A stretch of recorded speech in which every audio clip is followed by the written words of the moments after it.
खुदा आपके साथ है। उसने अपनी मौजूदगी को प्रारंभ से लेकर अब तक बनाकर रखा है और उसकी तबीयत हमेशा यह रहती है कि लोग जो उसके बच्चे हैं उससे जुड़े रहें। निकाल लीजिए हिजकिय्याह नबी की पुस्तक, book of Ezekiel and 14th chapter and from 3rd verse हम पढ़ने जा रहे हैं। और यहां पर ध्यान देकर सुनिएगा जो हम पढ़ेंगे। यहां लिखा है, हे मनुष्य की संतान, हे मनुष्य की संतान, इन पुरुषों ने तो अपनी मूर्तें अपने मन में स्थापित की हैं। इन पुरुषों ने, अब कौन है आप में से और कौन है जहान में से, तो आप ही समझिए। हम तो सिर्फ समझा सकते हैं, बता सकते हैं सच्चाई के कलाम को, उसके बाद करना, समझना, अनुसार चलना आपका काम है। तो लिखा हुआ है, हे मनुष्य की संतान, इन पुरुषों ने तो अपनी मूर्तें अपने मन में स्थापित की हैं। क्या चीज, क्या स्थापित किया, क्या स्थापित किया? मूर्तें, आइडल्स, मूर्तें बनाई है। मूर्तें कौन बनाता है? कुम्हार। कौन बनाता है? कुम्हार। बर्तन बनाने वाले, जो गढ़ने वाले होते हैं वो बनाते हैं। और उन्होंने मूर्तें बनाई। मूर्तें कैसी होती हैं? मूर्तें कैसी होती हैं? गढ़ी जाती हैं। मूर्तें गढ़ी जाती हैं, सांचे में डालकर बनाई जाती हैं, हाथ से बनाई जाती हैं, नक्काशी की जाती है, तराशी जाती है। बड़े अच्छे कारीगर होते हैं ये लोग। लेकिन आप पूछिएगा उन मूर्तों से, उनके पास जाकर कहिएगा, सुन रहे हो, सुनाई पड़ रहा है? वो ये भी नहीं बता पाएंगे सुनाई नहीं पड़ रहा। उनसे पूछो दिखाई पड़ रहा है, वो ये भी नहीं बता पाएंगे दिखाई पड़ रहा है कि नहीं पड़ रहा है। अगर उनसे कहा जाए हमको छू कर बताओ, तो वो छू भी नहीं पाते। और उनसे कहो हमारे पास चले आओ, तो वो चलकर आ भी नहीं पाते। ये है मूर्तों की खूबियां, ये है मूर्तों की खूबी। और हम मनुष्य होकर कई बार ऐसी चीजों को जो मूर्त होती है उसको अपने हृदय में बसा लेते हैं। अब बताइए, मूर्त को हृदय में बसाया, ये हृदय तो ऑलरेडी हीलेबाज और लाइलाज था, जो परमेश्वर का वचन कहता है। हीलेबाज और लाइलाज, इसका कोई इलाज, लाइलाज का मतलब कोई इलाज नहीं। हीलेबाज का मतलब झूठ बोलने वाला, धोखा देने वाला। ये हृदय तो वैसा ही था, और इसमें एक और बैठा लिया बिल्कुल उसी तरीके से। जब कोई दुष्ट आत्मा किसी में से निकल जाती है और जब वो ढूंढती फिरती है कहीं पर अपनी जगह बनाए, कहीं जगह मिल जाए, और जब नहीं पाती तो कहती है मैं लौट कर अपने पुराने घर में जाऊंगी। और जब पुराने घर में आती है तो कहती है वहां पर साफ सुथरा है बहुत। तो लिखा है अपने से बुरी और 10 आत्माओं को लेकर आती है और उसमें बैठ जाती है, और उस मनुष्य की दशा पहले से ज्यादा बदतर हो जाती, पहले से ज्यादा बदतर। तो ये हृदय लाइलाज, हीलेबाज, धोखेबाज, और इसके अंदर बैठाया एक मूरत को जो देख नहीं सकती, जो बोल नहीं सकती, जो सुन नहीं सकती, जो तुम्हारे इशारे नहीं समझ सकती। हे मनुष्य की संतान, इन पुरुषों ने तो अपनी मूर्तें अपने मन में स्थापित की हैं। और ऐसी मूर्तें आपको भिन्न भिन्न रूपों में मिल जाएंगी। मैं किसी फिगर की बात नहीं कर रहा हूं। आपने बना लिया एक मूर्त, एक देवता बना लिया, एक इमेज बना ली। प्रेम करने वाले अक्सर ऐसी इमेज बना लिया करते हैं।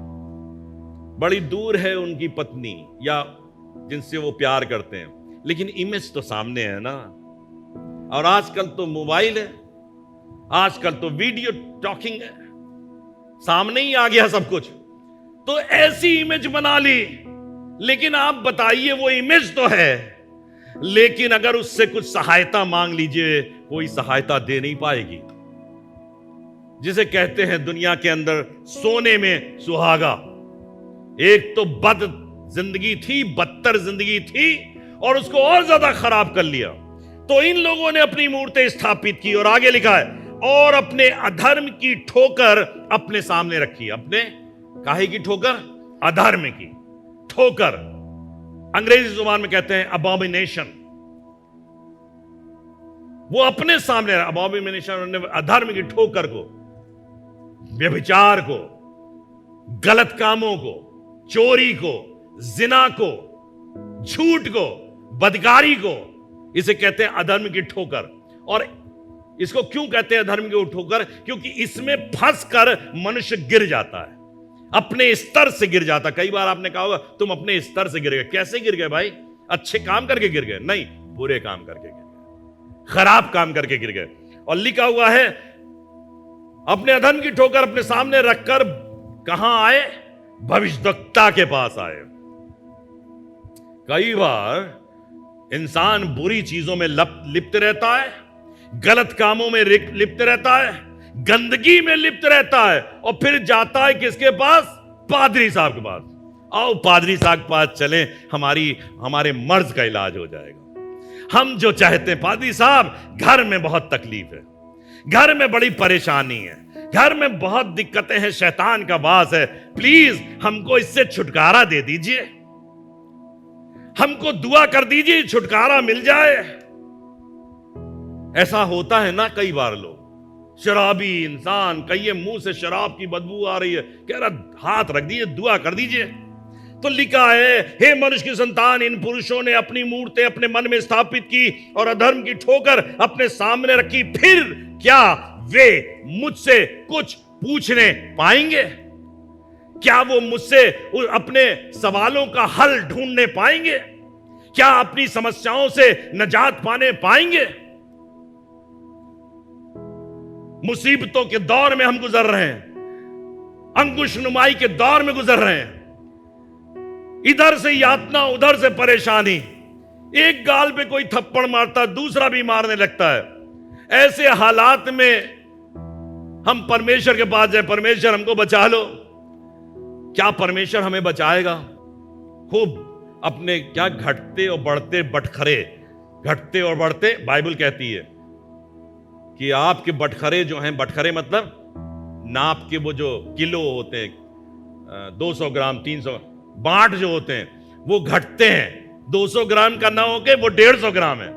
मतलब पूजा करने के बाद हम खूब स्वतंत्र हैं चोरी करने के लिए। पूजा करने के बाद हम लोग, बाइबल पढ़ने के बाद, दुआएं करने के बाद स्वतंत्र हैं झूठ बोलने के लिए। दुआ कर लो और उसके बाद शराब पियो, दुआ कर लो और उसके बाद खूब झूठ बोलो। क्या होगा? तुम्हारी दुआ तुम्हारे लिए श्राप बन जाएगी। तुम्हारा परमेश्वर के सामने नमन करना तुम्हारे लिए मुसीबत बन जाएगा। यह नहीं समझ में आता। परमेश्वर कह रहा है अपने वचन के अंदर, तू उनसे कहे कि मैं उनको उनकी बहुत सी मूर्तों के अनुसार ही उत्तर, मैं उसी के अनुसार उत्तर दूंगा। अब जब तुम मुझसे कहोगे, तभी परमेश्वर, ध्यान देकर सुनिएगा, परमेश्वर कहता है आशीष दो और श्राप ना दो। परमेश्वर ने हमको ठहराया है कि हम आशीष दें। जब कोई आदमी दुआ कराने आता है, हम आशीष देते हैं, परमेश्वर तुमको आशीष दे, परमेश्वर तुमको बुराई से बचा के दे, परमेश्वर तुमको खूब अच्छा रखे। और वो कहता है पादी साहब जिस दिन दुआ करी उसके बाद तो और ज्यादा तबीयत खराब हो गई, उसके बाद से बहुत तबीयत खराब हो गई। पहले इतना घाटा होता था, फिर और घाटा होने लगा। होने इसलिए लगा क्योंकि कलाम कहता है आशीष दो और श्राप ना दो।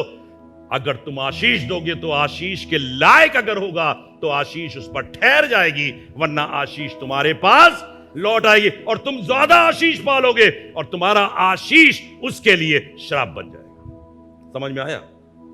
तुम्हारी आशीष उसके लिए क्या बन जाएगी? श्राप बन जाएगी।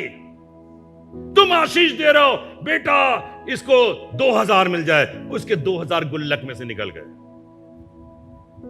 उसको आशीष दी, इसकी घर की व्यवस्था ठीक हो जाए, इसके बच्चे ठीक हो जाएं, उसके बच्चे बेईमान होते चले गए और ज्यादा खराब होते चले। क्यों?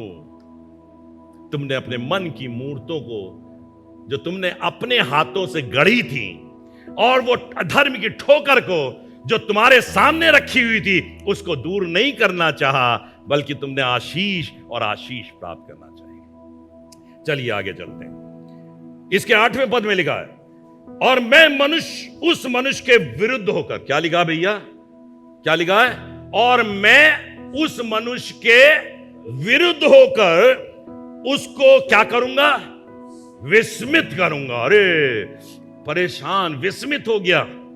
अब तो समझ में नहीं आ रहा कहां भागूं कहां दो। कई बार हम लोग अपनी परेशानियों के अंदर इतना दौड़ते भागते हैं, परेशान। हाँ क्या बताएं, पादी साहब सवेरे से शाम एक किए हुए हैं लेकिन चीजें ठीक नहीं हो रही। विस्मित हो जाओगे बेटा, सच बता रहे हैं। परमेश्वर और परमेश्वर की मौजूदगी में जीवन में शांति पाई जाती है। परमेश्वर के साथ रहो, इज्जत के साथ रहो।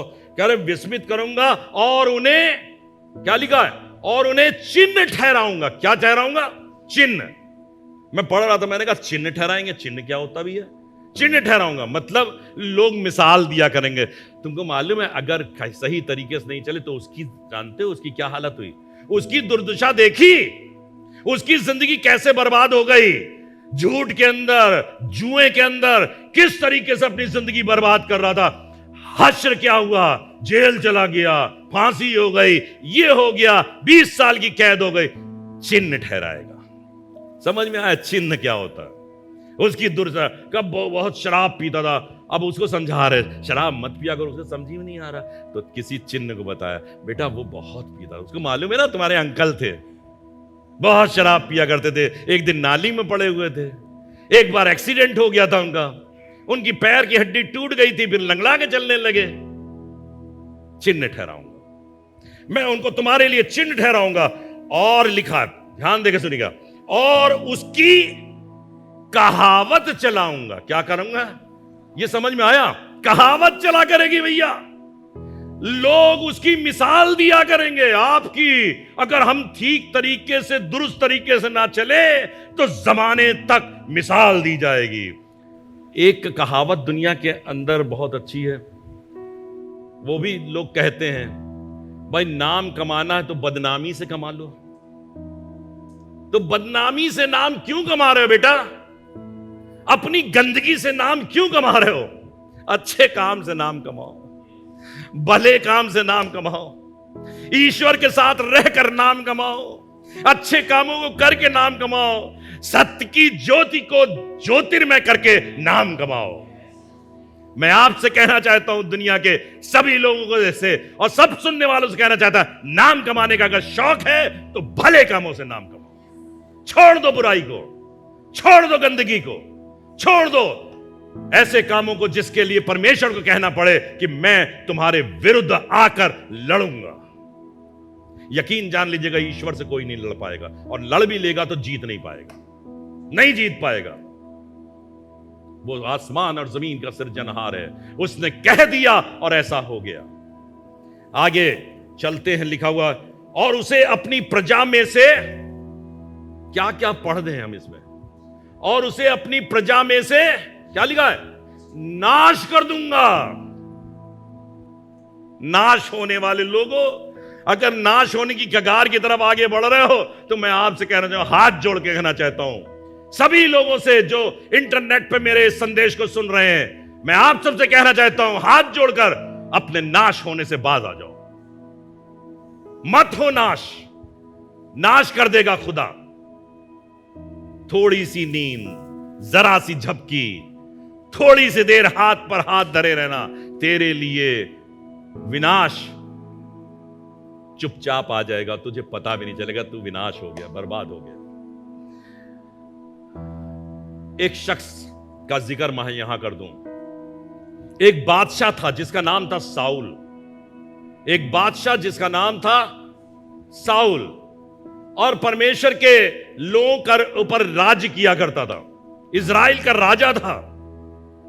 और परमेश्वर ने अपने दास सैमुअल को भेजकर इसे बादशाह मुकर्रर किया था।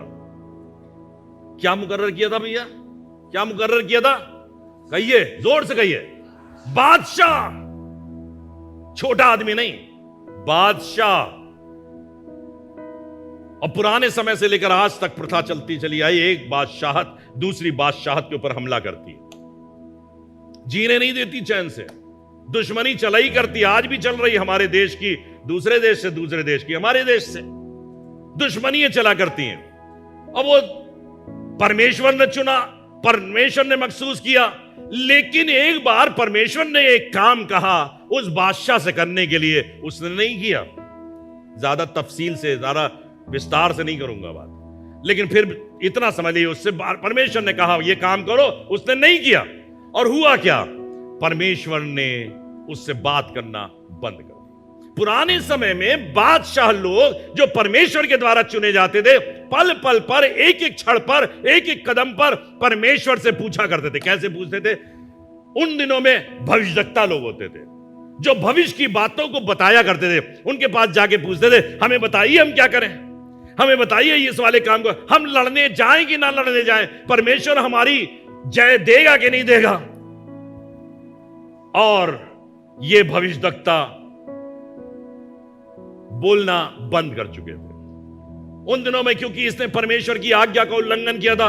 भविष्यवक्ता तो बोलेगा तब जब भविष्यवक्ता के पास परमेश्वर की ओर से वचन आएगा, तब बोलेगा।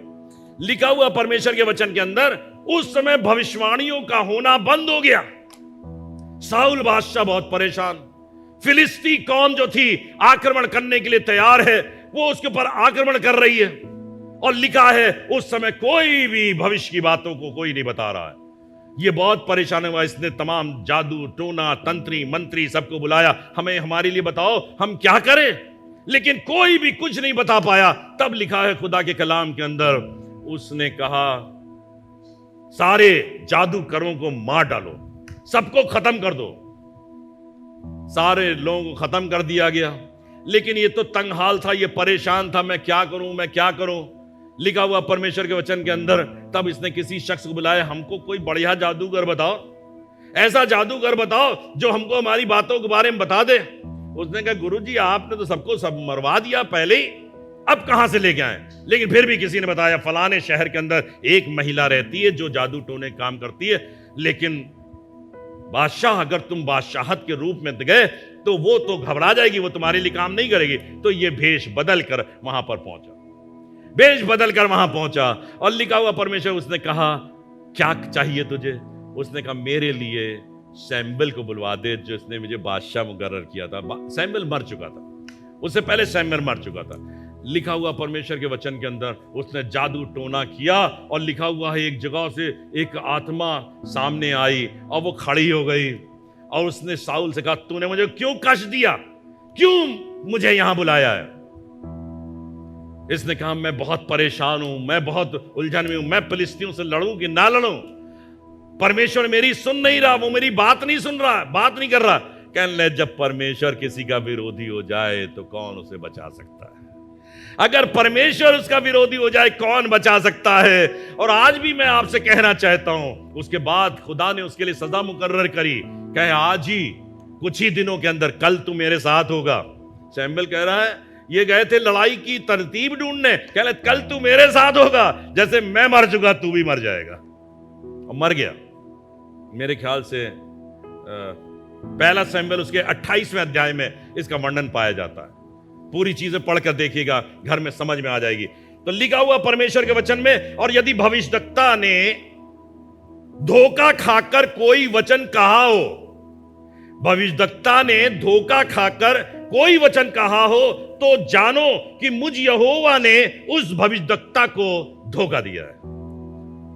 मतलब अगर आप गए, ऐसे बाइबल के अंदर तमाम दृष्टांत मिल जाएंगे आपको, जब लोग विपरीत दिशाओं में कार्य करते थे और फिर जाकर खुदा से पूछते थे, और लोग उनकी पसंद की बात बता दिया करते। पसंद की बात बताएंगे आपको, पसंद की बात बताएंगे, लेकिन खुदा ने तो कहा नहीं, इसलिए वो चीजें पूरी नहीं होती। और इसीलिए मैं आपसे बताना चाहता हूं, परमेश्वर को पसंद आने वाला जीवन व्यतीत करो। और लिखा है, और अपना हाथ उसके विरुद्ध बढ़ाकर उसे अपनी प्रजा इजराइल में से नाश करूंगा। आगे 21वें पद में आकर देखिएगा, यहां लिखा है, क्योंकि प्रभु यहोवा यूं कहता है, मैं यरूशलेम पर अपने चारों दंड पहुंचाऊंगा। खुदा बाप को गुस्सा करने में कितनी यातनाएं और कैसी कैसी आती हैं उसका वर्णन यहां पे लिखा हुआ। क्या लिखा है? दंड पहुंचाऊंगा अर्थात तलवार, अकाल, दुष्ट जंतु और मरी, जिनसे मनुष्य और पशु सब उसमें से नाश होंगे। चाहे कितनी तुम्हारी टेक्निक बढ़ जाए, चाहे कितना विज्ञान बढ़ जाए, अगर तुम खुदा को अपना दुश्मन बनाओगे तो ना तलवार तुम्हें बचाएगी, तलवार से बचोगे, ना अकाल से बचोगे, ना दुष्ट जंतु से बचोगे और ना मरी से बचोगे। और आज भी संसार की हालत देख लीजिए, सारी चीजें ऐसा लग रहा सब एक साथ चल रही हैं हमारे ऊपर, और कुछ समझ में नहीं आ रहा कैसे बचोगे। नहीं बच पाओगे। यहां तक कि खुदा के कलाम में इतनी बढ़िया बात लिखी हुई है और लिखा है कि अगर तुम्हारी सहायता के लिए, तुम्हारी सहायता के लिए, नूह, डैनियल और अय्यूब, अगर ये भी, नूह का नाम आपने सुना होगा, नूह जिसके समय में इतनी बारिश हुई कि सारी सृष्टि नाश हो गई। नूह, डैनियल जिसने नबूकदनेस्सर बादशाह के समय में, जब बादशाह ने यह हुक्म जारी कर दिया था कि मैंने एक ख्वाब देखा है, अगर तुम इसका मतलब बता दो तो ठीक, लेकिन अगर नहीं बताओगे तो तुम सब मार डाले जाओगे। अपने यहां के तमाम टोना टुटका करने वालों को ऐलान किया। तो डैनियल ने, जो परमेश्वर का बंदा था, परमेश्वर के उस ख्वाब को भी बताया और उसकी ताबीर को भी बताया, मतलब उसके मतलब को भी बताया। तो लिखा है नूह, डैनियल और तीसरा कौन है? अय्यूब। अय्यूब के तमाम 3 दोस्त थे, वो दुश्मन बन गए थे, दुश्मनी वाली बात किया करते थे। और परमेश्वर ने आखिरी अध्याय जब अय्यूब की पुस्तक का पढ़ेंगे तो वहां पे लिखा हुआ है, अगर अय्यूब तुम्हारे लिए प्रार्थना करे तो तुम बच जाओगे, वरना तुम भी नाश हो जाओगे। दोस्तों के लिखा है, क्योंकि तुमने जैसी मेरे बंदे अय्यूब ने बातें कही वैसी तुमने नहीं कही, तुमने बड़ी बुरी बुरी बातें कही, नहीं बचोगे। फिर उसके बाद वो बलिदान लेकर आए और अय्यूब ने प्रार्थना करी और वो 3 दोस्त बच गए। तो यहां लिखा है कि अय्यूब, डैनियल और नूह भी अगर ऐसे समय में होंगे और वो मुझसे प्रार्थना करेंगे तो अपने सिवाय मैं कोई भी जान को बचा नहीं पाए, कोई भी नहीं बचेगा, सिर्फ अपनी जान बचा सकते हैं वो। चर्च में बैठना, स्तुति प्रशंसा करना, ये बचाएगा नहीं। पहले क्या हटाओ? ये जो मूर्त तुमने अपने दिल में बैठा रखी है, जो अपने अधर्म की ठोकर अपने आंखों के सामने रखे हो, पहले वो हटाओ, पहले व्यभिचार हटाओ, पहले दारू की बोतल हटाओ। चर्च तुमको नहीं बचाता। Mind it very careful. मसीही लोगों, खास तौर से इस बात को सुन लो। इसके 23वें पद में लिखा है, जब तुम उनका चाल चलन और काम देखो तब वे तुम्हारी शांति का कारण होंगे। खुदा के लोगों, सुजीत भाई, इसका क्या मतलब है? ये वाली आयत का क्या मतलब है?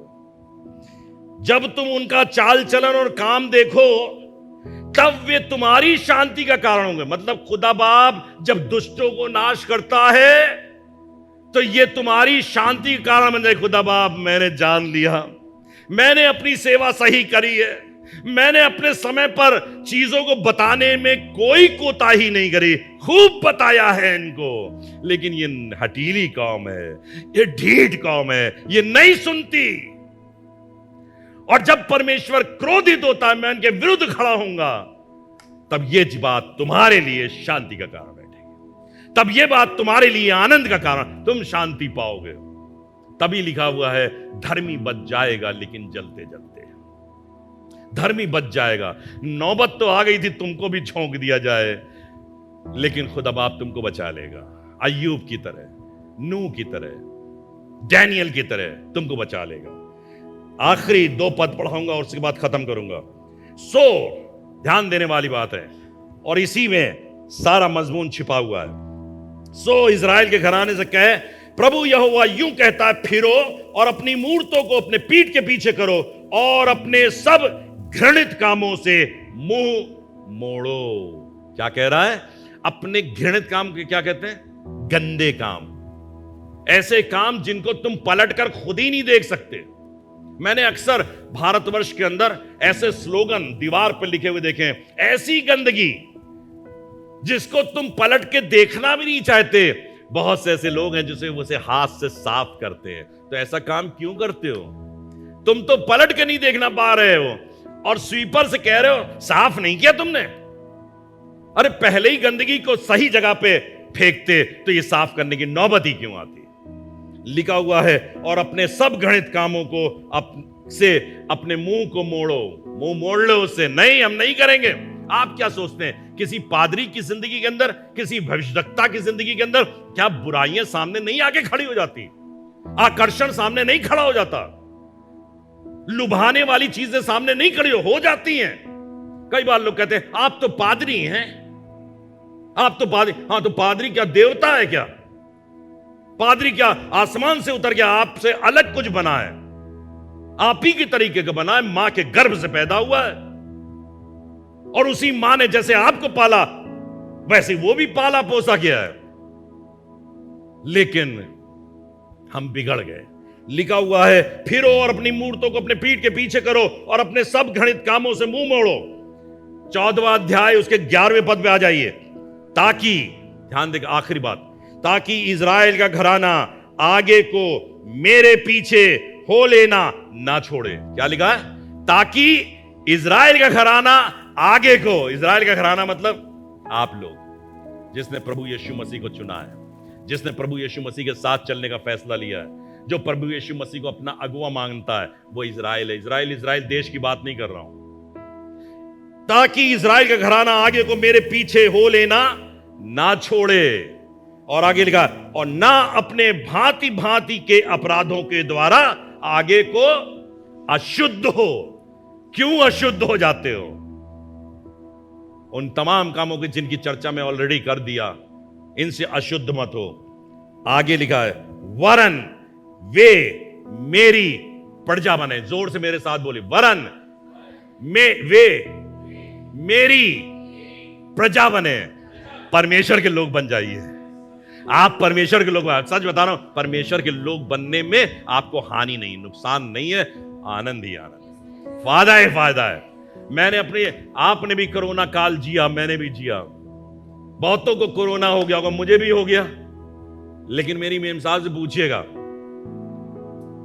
मेरी जिंदगी में इतना आनंद था, मुझे न भूख कम होती थी, खूब खाना खाता था, खूब चैन से रहता था, खूब बात करा करता था लोगों से। हम उन्हीं परिस्थितियों में से होकर गुजरेंगे, लेकिन उन चीजों को अपने ऊपर हावी नहीं होने देंगे, उन चीजों को अपने ऊपर प्रबल नहीं होने देंगे। लिखा हुआ है, ताकि वे मेरी प्रजा बने और मैं उनका परमेश्वर ठहरूं। क्या लिखा है? और मैं उनका परमेश्वर। कहिए, और मैं उनका परमेश्वर ठहरूं।